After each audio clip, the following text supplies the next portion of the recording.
devait tout recommencer. Donc actuellement on est à pied d'œuvre pour que tout ce qu'on doit faire, tout ce qui peut nous empêcher pendant la pluie soit réglé. Donc c'est cela. Les permanences? Absolument, Monsieur le Président. Parce que quand je dis que je viens visiter vos chantiers le dimanche, vous me dites, Monsieur le Président, c'est Dieu. Est-ce que vous savez que c'est un jour de dimanche? Je vous dis non. En la matière, il n'y a pas de dimanche, il n'y a pas de jour férié. Donc il faut dire ça à mes chers compatriotes. Qu'avec le Président, je crois que 24/24, si tu mets un dispositif d'éclairage aussi, pour qu'ils travaillent la nuit, on peut vous aider pour la sécurisation. Pour travailler de jour comme de nuit, les jours fériés, les jours de fête, etc. C'est la meilleure manière de fêter, pas le travail. Ici, ils ont travaillé hier jusqu'à 21h. Oui. Et parce que ce jour, c'est un dimanche de rameau. On tend vers la Pâque. Voilà, c'est pour cela, ça s'est passé. Sinon, ils travaillent pratiquement tous les jours. Tous les jours, ils travaillent. Mais pour qu'ils puissent se libérer aujourd'hui, ils avaient travaillé hier jusqu'à 21h. Qu'on retient que par la grâce de Dieu, et nous allons passer le nouvel an avec, je crois, ça va être un petit Paris qui est en train de se construire là. Un petit Paris. Et toute la zone là, je crois, c'est bien ça, Pao, Tori, Alada. Même vous allez lancer Ouida Tori concomitamment et Ouida et Ilakodi. Pour qu'on change complètement la physionomie de la localité.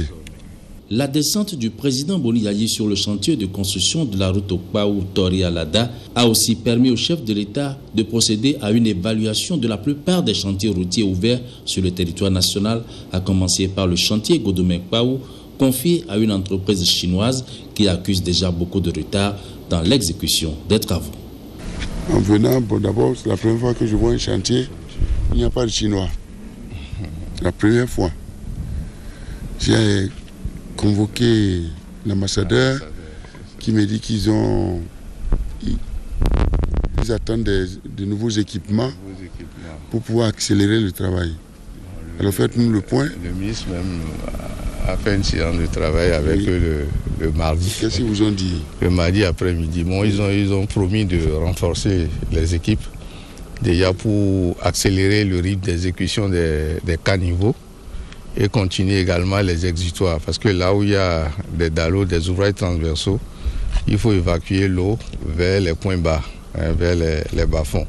Donc là aussi, ils ont promis de renforcer les équipes pour pouvoir commencer l'évacuation, le coulage des exutoires pour aller donc vers les points bas. Maintenant, au niveau de la chaussée, comme tout le monde constate, ils ont décaissé. Maintenant, il faut que le corps de chaussée suive. Bon, le corps de chaussée, ça suppose il y a un mélange sol-ciment qu'il faut poser d'abord afin de poser le produit bitumineux. Or, il faut installer 2 centrales. Les 2 centrales sont déjà installées. Ils ont mis du retard. En fait, déjà en décembre, les centrales devaient être à pied d'œuvre. Mais malheureusement, les délais d'acheminement ici sont pris un peu tardivement. Et c'est maintenant qu'ils sont en train de finir l'installation de ces 2 centrales-là. Ils sont en train de faire les réglages. Ils ont promis que, normalement, d'ici 10 jours, c'est-à-dire début avril, ils auraient fini les réglages. Et à partir de cet instant, le corps de la chaussée aussi peut commencer. Mais parallèlement, il faut que les caniveaux aussi avancent. Parce que quand ils n'ont pas fini les caniveaux dans une zone, ils ne peuvent pas avancer aussi sur le corps de chaussée. Probablement, ils ont promis de renforcer les équipes pour accélérer l'exécution des caniveaux. Ils ont aussi commencé par faire des caniveaux préfabriqués, comme on a vu ici tout à l'heure. Oui, parce qu'au départ, ils avaient commencé par 25 équipes de sous-traitants et ils coulaient sur place. Bon, ils ont eu quelques difficultés avec ces sous-traitants-là, bon, parce qu'il y a quelques problèmes de paiement, parce que les prix ne les arrangeaient pas aussi. Donc du coup, beaucoup de sous-traitants sont partis et ils ont réexaminé la situation. Ils ont proposé alors de faire des préfabrications et ils ont commencé aussi la préfabrication. Mais actuellement, ils ont 10 équipes quand même de sous-traitants Et eux-mêmes, ils ont 2 équipes et il y a 8 équipes locales de sous-traitants qui travaillent sur les caniveaux. Mais ça, on leur a demandé de renforcer également. Voilà. Mais je n'ai vu personne en venant. C'est rare, hein? Bon, il y a... Ils ne travaillent plus les samedis, dimanches. Et la nuit, pourquoi ils sont démotivés? Il paraît qu'ils ont fait du dumping. Les prix étaient faibles parce que par rapport aux concurrents immédiats, il y avait un écart de près de 10 milliards. Bon, c'est vrai que... 10 milliards? Bon, c'est vrai que comme techniquement, bon, leur dossier ne posait pas beaucoup de problèmes, mais c'est vrai qu'on ne s'était pas entendu au départ avec la banque parce que nous, on avait fait... Avec la banque. On avait fait d'autres propositions. Bon, c'est quelle banque? C'est la Banque mondiale. On avait fait d'autres propositions, mais bon, comme il y a cet écart-là, bon, c'est quand même une économie sur laquelle ils n'ont pas voulu qu'on crache. Bon, c'est vrai que les prix étant très tendus, bon, quotidiennement, il y a des difficultés parce que tout le monde sait qu'ils ne rentrent pas bien dans... Ils ne sont pas motivés. Ils ne rentrent pas bien mais ils ont promis qu'ils mettront tout en œuvre pour arriver au bout. Bon, ils savent que c'est quelque chose qu'ils vont faire. Ils ont déjà passé près d'1 an. Hein? Voilà, ils ont déjà fait 1 an. Normalement, c'est 24 mois. Il reste à peu près 1 an pour qu'ils terminent. Bon, généralement, ils réduisent le délai contractuel de moitié. Bon. Mais pour ce chantier, vraiment, c'est laborieux. Bon, déjà, sur Ndalé Niki-Chikandou, il y a eu des difficultés. Parce que quand il y a un contrôle indépendant et en bonne et due forme, on peut dire que l'avancement n'est pas aussi rapide que si ça se passe, disons, avec un contrôle chinois. Bon, c'est pas pour dire que...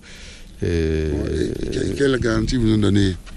D'ici 1 an, d'ici un an encore?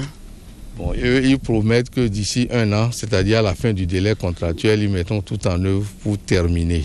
Bon, cela suppose que bientôt il y a les pluies. C'est-à-dire qu'au sortir de la saison des pluies, il faut que tous les problèmes liés au réglage des centrales d'enrobé, des centrales de sol-ciment, que tous ces problèmes-là soient définitivement réglés pour qu'ils entament avec une vitesse de croisière et que parallèlement, le rythme de préfabrication des caniveaux, qu'ils accélèrent avec les exutoires qui vont amener les eaux vers les bas-fonds. Actuellement, ils sont à 9%. Ils sont à 9% actuellement. C'est faible. Après 11 mois, c'est-à-dire à mi-parcours, ils sont à 11%. Mais je crois même ils ont reconnu qu'il y a problème et qu'il faudra... Ils ont fait du dumping pour avoir le marché. Bon, c'est sûr. Bravo. Et on sait qu'ils sont descendus. C'est des fois quand les prix sont trop bas. Bon, disons que quand l'offre de l'entreprise est évaluée techniquement capable, dès l'instant qu'elle est techniquement capable, bon, on estime qu'elle sait de quoi elle parle et normalement, bon, elle devrait pouvoir s'en sortir. Par rapport au financement initial, il y avait déjà un gap. Donc le fait qu'il y ait eu... Et on met combien dedans là, sur ce tronçon? Sur ce tronçon, nous on met près de 8 milliards. Botiekali, Malikali, Iloua. Quelle est la situation? Iloua, oui. Bon, disons, les travaux ont démarré. Et, disons, actuellement, les 2 entreprises sont en train de mettre en place les installations. Ils amènent déjà, aussi bien que les Chinois que Ebomaf, qui est burkinabé.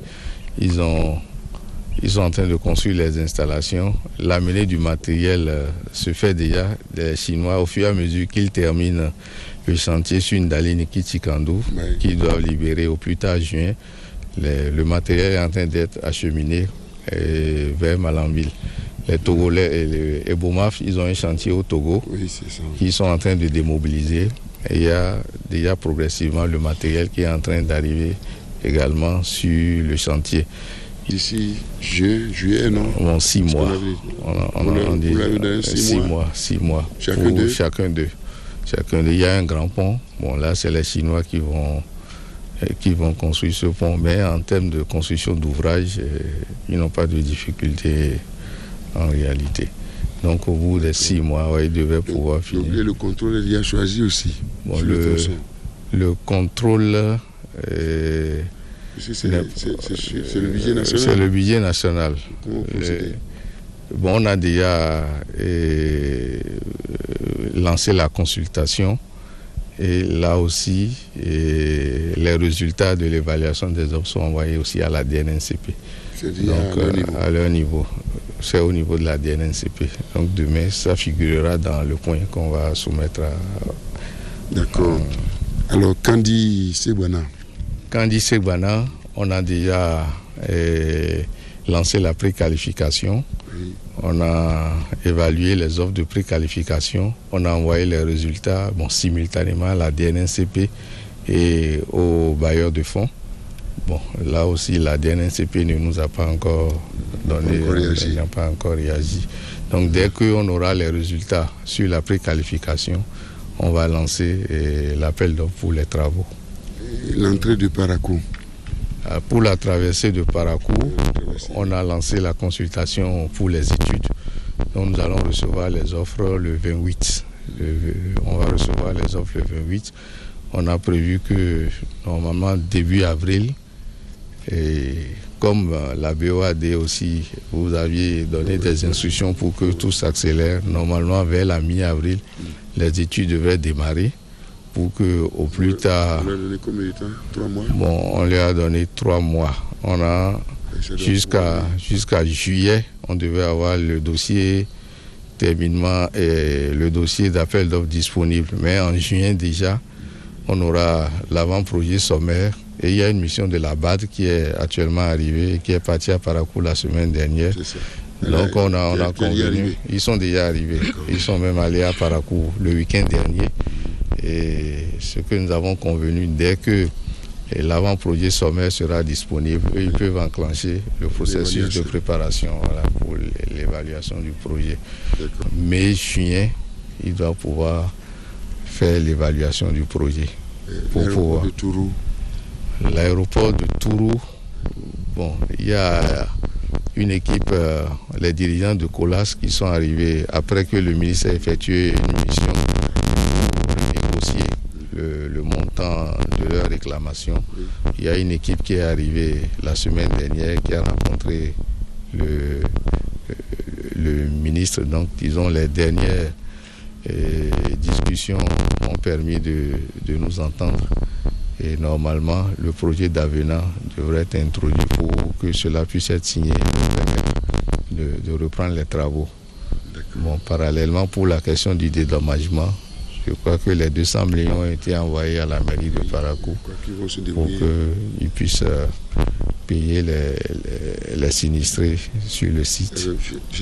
Nous avons lancé les travaux chez la voie là, du côté de Tofort. Ils ont confié les travaux à celui qui devait faire Ouida Toribosito. Est-ce que ce projet devient? Le marché a été résilié. Pour rentrer aujourd'hui à Tofort, il n'y a pas de route.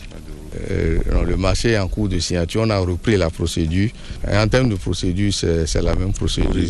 On a résilié, on a relancé. Il y a une entreprise qui est déjà retenue.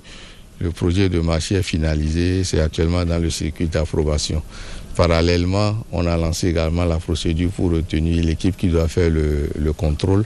Mais on est en train d'évaluer les offres pour le contrôle actuellement. C'est sur financement fonds routier. Je crois qu'il faut dire ça à nos soeurs et frères de Tofort et autres. D'accord. Parce que la voie dessert environ 6 communes. Oui, ça vous savez, il n'y a pas de route là-bas. Dans ce lot-là, bon, il y a une partie qui est dans le Koufo, de Bokwa Lobogo, il y a une partie qui est, puis c'est le même lot. Voilà. Il y a l'autre lot qui concerne, il y a l'autre section qui concerne Tofort. Donc là, comme je disais, après la résiliation du marché qui a été abandonné par l'entreprise Yamen, nous avons repris la procédure. Il y a une entreprise SCACU qui est retenue actuellement pour faire les travaux. Le marché est en cours d'approbation et parallèlement la procédure pour le choix de la mission de contrôle aussi est suffisamment avancée et l'évaluation des offres pour le choix de cette mission de contrôle là est en cours. Mais comme c'est un financement interne sur le fonds routier, donc il n'y aura pas d'avis extérieur de partenaires à requérir. Donc dès que l'évaluation est terminée et envoyée à la DNNCP et que c'est validé, donc on pourra signer le contrat du contrôle également.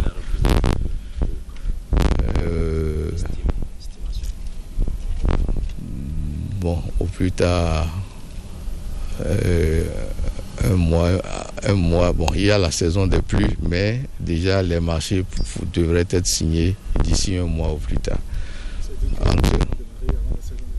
Les travaux vont démarrer tout au moins. Il y a les installations qu'il peut faire, même quand il pleut, il peut faire les installations, il peut faire les levées topographiques, tout ce qu'il y a comme travaux préparatoires, il peut faire ça pour qu'au mois d'août, quand il y aura un répit après la grande saison, au mois d'août, et ça devrait pouvoir s'accélérer.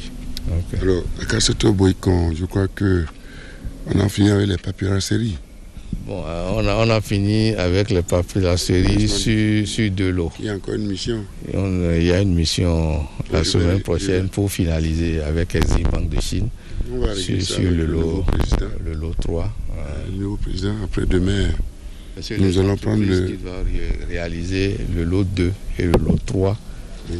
Et les contrats sont déjà signés. Le lot 1, c'est de Akassato jusqu'à Glodjigwe. Et le lot 2, c'est Glodjigwe jusqu'à la sortie d'Alada. Là où on a prévu 2 ponts dans les grandes descentes, là, la sortie des 2 ponts. Bon, le deuxième lot s'arrête là. Et maintenant, d'Alada jusqu'à Boycon, c'est le 3e lot. Donc, les entreprises qui doivent réaliser le lot 3 à Alada jusqu'à Boycon et le lot 1 à Kassato jusqu'à Glodjigwe sont déjà connus et les 2 marchés sont déjà approuvés. Pour le 3e, bon, la procédure est conduite en Chine. Donc quand la mission, on se rendra en Chine la semaine prochaine, c'est un peu pour faire accélérer. Mais les lots s'exécutent concomitamment. Les lots s'exécutent concomitamment. On ne veut pas attendre qu'un lot termine. C'est 2 entreprises différentes, voilà. C'est des procédures séparées. Donc l'ensemble des travaux sera réalisé simultanément. Bon, je crois que c'est déjà une bonne chose. Je crois qu'en matière, nous sommes en train de rénover tout le réseau routier. C'est indispensable pour nous. Je crois que vous voyez, c'est exprès que je l'ai soumis sous test. Là, il est passé avec une mention de 120%. Ça veut dire qu'il travaille. C'est un excellent cadre. Nous avons continué comme ça. Nous avons 3 axes maintenant qui nous attendent, comme j'ai coutume de vous le dire. Et le premier axe qui va desservir toute la zone cotonnière, c'est-à-dire Banikwara, Kérou, Ouassa, Kouandé, Djougou, Manaville. Donc je pense que c'est le premier axe. Je crois qu'avec le FAD 13, nous allons régler ça. Le second axe qui traverse tout le pays à Goli. Et le 3e axe, tout le pays à Dja, le Koufo, à partir de Tofo. Voilà. C'est les 3 axes maintenant que nous allons. Il faut absolument que nous lancions, disons, les études déjà. Avec la table ronde, nous allons intégrer les 3 axes. Pour qu'on fasse, on a des grands axes qui desservent un certain nombre de communes. C'est très important. Je crois que si on arrive à procéder à cette réhabilitation, ça va conforter nos efforts au niveau de la réhabilitation du réseau routier aussi, ferroviaire. Le réseau ferroviaire, là aussi nous devons progresser. Nous sommes en pleine discussion au niveau de la sous-région. Maintenant le dossier est complètement transféré au Conseil de l'Entente. C'est la Côte d'Ivoire qui abrite le siège du secrétariat. Et nous avons, je crois, très prochainement, au prochain sommet de l'Union africaine, dans le cadre des 50 ans d'anniversaire, je crois que nous allons faire le point, c'est-à-dire Abidjan, Bobo, Niamey, Parakou, Cotonou. Et le financement est presque disponible déjà. Le schéma de financement est déjà arrêté. Donc ça va être vraiment le projet du siècle. Voilà, je crois que ça viendra compléter nos efforts dans le domaine de l'électrification. Là, nous avons également deux défis. Les infrastructures que nous devons mettre en place pour assurer le maillage de tout le pays. Je crois que les 2 années à venir, nous allons absolument desservir les 2/3 de tous les villages de notre pays. Sur la base des 5 grands programmes qui sont en train de s'exécuter en ce moment. Puis il y a environ une dizaine de localités qui sont déjà prêtes.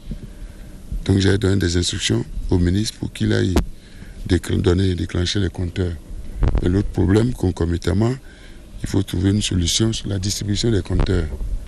À mon avis, il faut privatiser ce volet-là. Parce que nous allons dans les chefs-lieux, on enclenche le compteur, mais en réalité, les populations n'ont pas encore de compteur. La SB ne peut pas faire ça à elle seule. Vous voyez? Donc le second défi, c'est notre approvisionnement en énergie. C'est un grand défi. Bon, nous avons connu, je crois, une semaine difficile. Tout est rentré dans l'ordre à la suite de nos interventions en direction des pays frères, que le Togo, le Nigeria et le Ghana. Le Ghana qui nous fournissait l'équivalent de 10 MW a porté ça à près de 60 aujourd'hui. Donc c'est probablement d'ici le soir nous aurons un entretien téléphonique pour que le Ghana ne réduise plus, quelles que soient les difficultés à leur niveau, parce que même ils ont près de 5 heures à 6 heures de délestage. Bon, au Nigeria n'en parlons même pas. Donc ils se sacrifient pour servir le Togo et le Bénin. Bon, ce qui nous reste, c'est nous-mêmes notre responsabilité, que nous puissions exploiter notre potentiel hydroélectrique. Et la capacité aujourd'hui identifiée est de l'ordre de 600 MW. Et là, il faut lancer, mais c'est des projets à moyen terme. Il faut compter 2 ans. Si on démarre aujourd'hui, mais oui, un barrage hydroélectrique, ce n'est pas une maison qu'on construit. Ça nécessite du temps. Donc nous allons enclencher. Nous allons comme ça, en tant qu'invité spécial, au sommet des BRICS. Aujourd'hui, les premiers pays émergents qui ont une capacité de financement du développement. Le Brésil, la Russie, l'Inde, la Chine, l'Afrique du Sud. Donc ils ont tenu, ils vont se retrouver. Et à notre demande, nous avons estimé que c'est le moment de mettre en place un partenariat stratégique entre les BRICS et notre continent. Au moment où on assurait, disons, la responsabilité du président en exercice. Donc nous y allons en tant qu'invité spécial pour absolument jeter les bases. Nous allons, en présence, disons, des présidents des communautés économiques régionales, par exemple en Afrique de l'Ouest, c'est le président Alassane Ouattara qui va représenter l'Afrique de l'Ouest. Nous allons en tant qu'invité spécial, et président sortant, et, disons, en matière de présidence en exercice de l'Union africaine. Donc les autres présidents des communautés économiques régionales seront présents et nous allons tenir un mini-sommet avec ces 5-là. Je crois qu'ils sont 5. Le Brésil, la Russie, l'Inde, la Chine et l'Afrique du Sud. Ils sont 5. De par leur capacité d'intervention. C'est des pays qui dégagent énormément de ressources et qui ont d'importantes réserves d'échange. Nous avons estimé que tout en renforçant notre partenariat avec l'Union européenne, qui également nous appuie énormément, et dans le cadre de l'accord UE-ACP, que nous voudrions d'ailleurs redynamiser, puisque l'accord de Cotonou prend fin en 2020, nous sommes en pleine réflexion aujourd'hui pour que ce partenariat, dans le futur, soit meilleur que ce que nous avons gagné au titre des années passées. N'est-ce pas? En termes d'intérêt de l'Union européenne et en termes d'intérêt, disons, des ACP.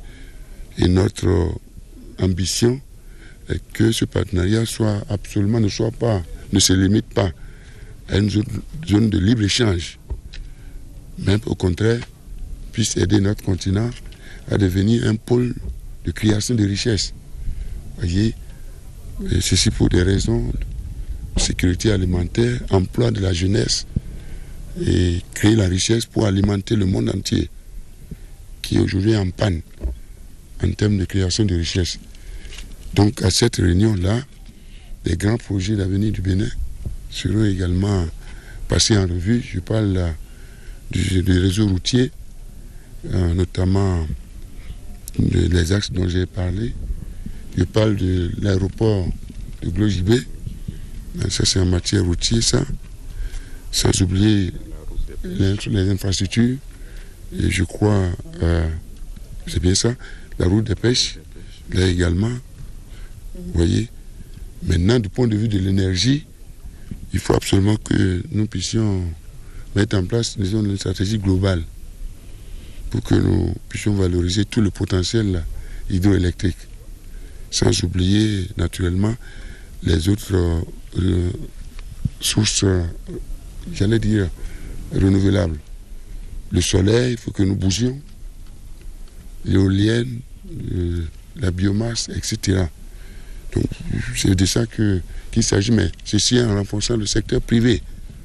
Et tout par exemple la gestion ou la réalisation de ces barrages hydroélectriques, outre la participation, disons, du public par l'appel public à l'épargne, nous voudrions absolument baser la réalisation de ce potentiel-là sur la base du partenariat public-privé. Ceci est fondamental. Voilà ce que nous voudrions faire, sans compter maintenant de la mise en œuvre de notre plan de relance agricole qui s'appuie sur une forte mécanisation. Si tout va bien, en principe, nous allons pouvoir mettre en place 4 usines de montage de matériel agricole. Je crois celle de technologie indienne à Ouida, qui va probablement démarrer le plus tôt que possible. Celle qui sera réalisée par les Japonais à Banikwara et celle qui sera réalisée à Plaoué par les Allemands. Et tout récemment, mon cher ami, le président François Hollande, qui m'a envoyé ce message très rassurant en disant que la France aussi va absolument intégrer dans le prochain document cadre de partenariat et de coopération entre la France et le Bénin, une usine de montage de matériel agricole qu'on va mettre probablement à Matéri. Je crois que les 4 usines à terme vont pouvoir dégager environ 10 000 tracteurs. Autant d'éléments absolument qui doivent booster notre agriculture. C'est très important et nous allons mettre l'accent également sur la transformation. Et ces pays aujourd'hui que nous appelons BRICS, donc émergents, sont passés par là. Voyez, tout le monde est parti de l'agriculture. Donc nous allons transformer. C'est pourquoi nous avons jeté les bases avec la mise en place de ces 6 usines.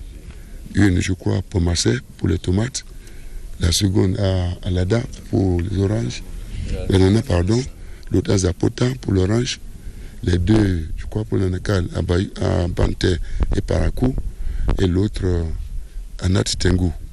Bon, progressivement, nous allons démultiplier ces petites usines de transformation. Mais encore une fois, sur la base d'une gestion privée. L'État n'est pas fait pour gérer ces usines. Donc immédiatement, des instructions ont été données à la primature pour préparer déjà les dossiers de privatisation de ces usines. Je crois que c'est la seule manière de renforcer ou de relancer la croissance économique et surtout, tout en maintenant l'accent sur l'assainissement macroéconomique et financier, d'une part, et d'autre part, l'assainissement de l'environnement des affaires, qui aura pour socle maintenant ce que nous sommes en train de préparer, le cadre légal, fiscal, juridique, qui doit régir le partenariat public et privé. Je crois que tout ira bien. Cette année, le Fonds monétaire vient de partir.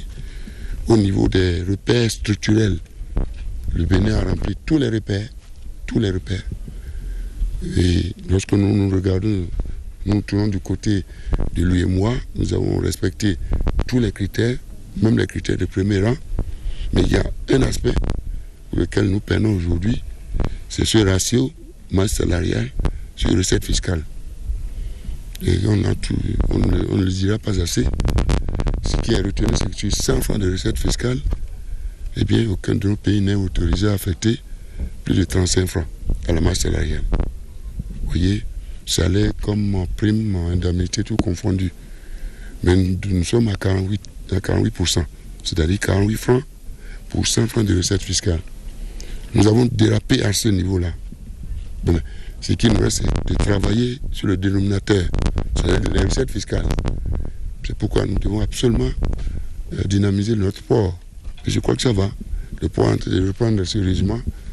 Et pour faire en sorte que les régies soient, notamment la régie douanière, soient beaucoup plus productives et compétitives.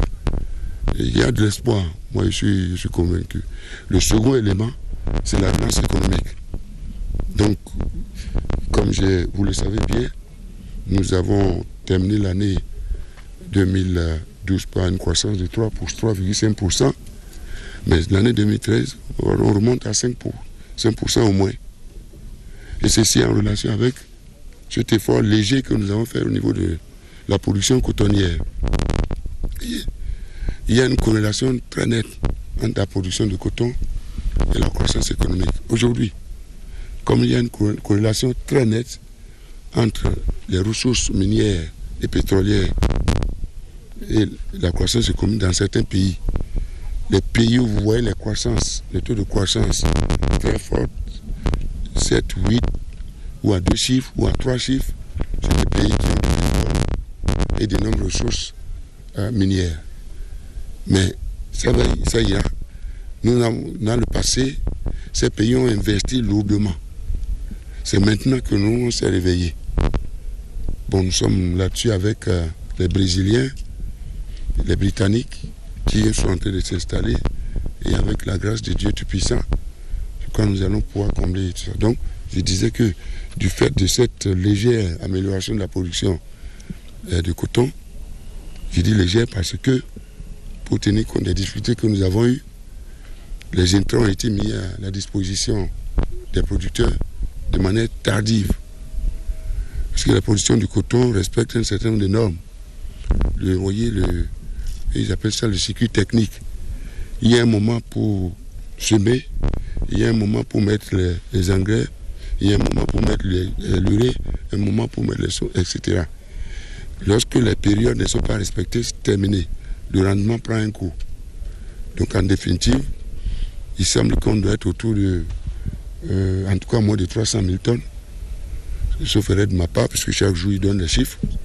Mais j'ai dit que cela vaut mieux que zéro. Parce qu'il y en a qui ont travaillé pour que la production soit nulle. Ce que nous appelons l'année blanche cotonnière. Mais Dieu, le Père Céleste, nous a sauvés miraculeusement. Nous sommes en train de prendre les dispositions aujourd'hui. C'est vrai, nous avons lancé l'appel d'offres. Il y a beaucoup qui ont soumissionné, environ 60. Bon, on ne sait pas qui est qui. Il y a une crise de confiance. Nous avons beaucoup souffert pour avoir les intrants.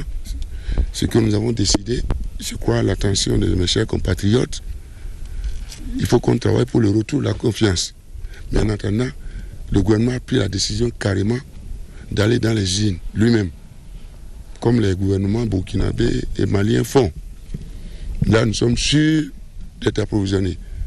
Parce que avec la crise, il y en a qui viennent nous dire qu'ils sont prêts à livrer les intrants, les commandes. Ils donnent tous les papiers, mais au dernier moment, patatras, ils disent qu'ils ne donnent plus.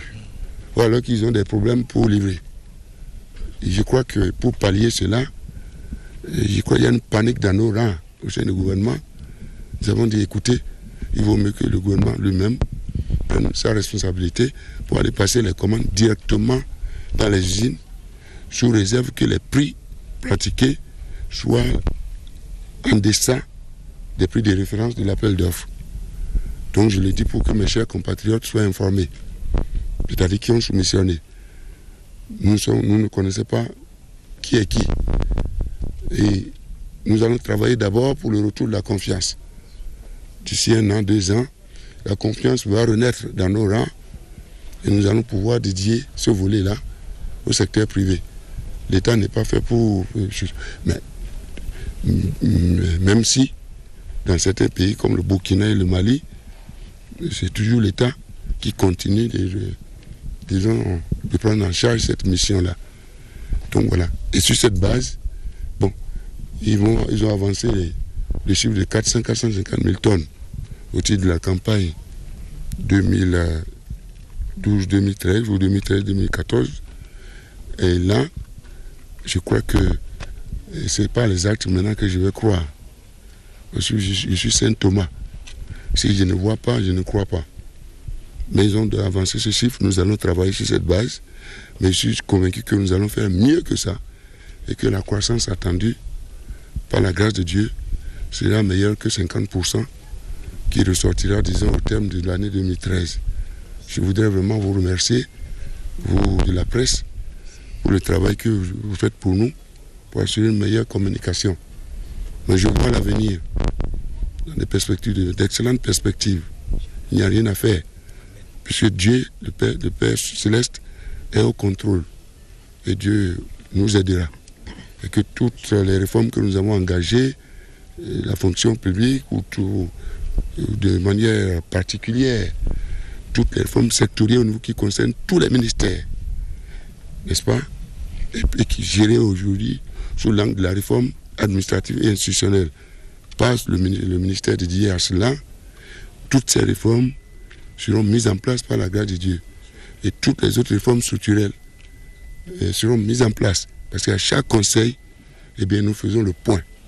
Et nous avons mis en place maintenant une nouvelle méthode de travail.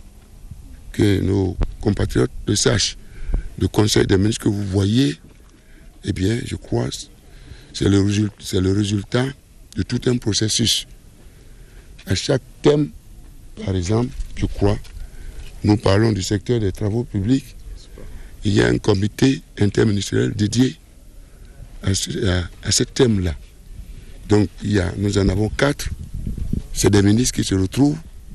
Chaque ministre, avant de rehausser de sa présence la réunion de ce comité thématique, est supposé avoir fait travailler son personnel. Vous voyez, nous prenons les précautions pour qu'on ne se trompe plus. Et maintenant, à la suite des débats, sur la base du travail et du personnel, donc chaque ministre participe au débat au sein du comité thématique. Et le comité thématique, maintenant, une fiche est établie et cette fiche tombe dans les mains, disons, du conseil interministériel, qui est un peu plus grand, plus large, présidé par le Premier ministre. Là également, les débats se font. Et les ministres qui ne font pas partie de ce conseil interministériel sont mis à contribution lorsque les ministres ont besoin, disons, lorsque ce conseil-là a besoin d'eux. Et enfin, après le conseil interministériel, les mardis soirs, et le Premier ministre et les ministères de souveraineté, plus le secrétariat général, viennent me rendre compte. Et ensemble, nous sélectionnons les dossiers qui doivent être débattus au Conseil des ministres. Donc tout ce processus-là nous permet vraiment d'éviter les erreurs. Nous limitons les marges d'erreur. Ouais, nous donnons vraiment la chance de bien réfléchir et de consolider un travail collectif et pour que notre République sache que le pays est gouverné. Bon, naturellement, nous avons, disons, des chocs qui nous viennent de partout, mais avec la volonté politique, nous allons y arriver pour le bonheur de notre patrie, qui aujourd'hui, qu'il faut féliciter, parce que notre pays est connu par sa stabilité et sa paix. Et là, nous rendons grâce à Dieu le Père Céleste. Je vous remercie. Merci.